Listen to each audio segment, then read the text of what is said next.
Charles Michel, le président du Conseil européen, a reconfirmé l'engagement des 27 de réduire leurs émissions d'au moins 55% d'ici à 2030 par rapport au taux de 1990. Le but, bien sûr, reste la neutralité carbone d'ici à 2030. Et Charles Michel a aussi précisé que 30% des 1800 milliards issus de l'accord financier seront dédiés à la lutte contre le changement climatique.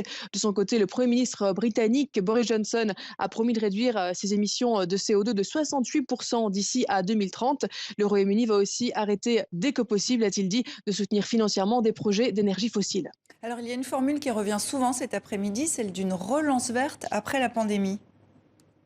Oui, ils ont été plusieurs représentants de plusieurs pays à effectivement dire que le coronavirus représentait une opportunité pour une transformation des habitudes finalement. Emmanuel Macron a dit que son plan de relance était profondément vert. Boris Johnson a aussi estimé que l'économie verte allait pouvoir créer des milliers d'emplois au Royaume-Uni. Et justement, le Royaume-Uni, qui est le pays hôte de ce sommet virtuel, a salué l'enthousiasme scientifique qui était en cours en ce moment grâce au vaccin du Covid-19. Boris Johnson a engagé les pays à utiliser les progrès scientifiques pour protéger notre planète contre un défi qui est, dit-il, bien plus destructeur que la pandémie du coronavirus, le changement climatique.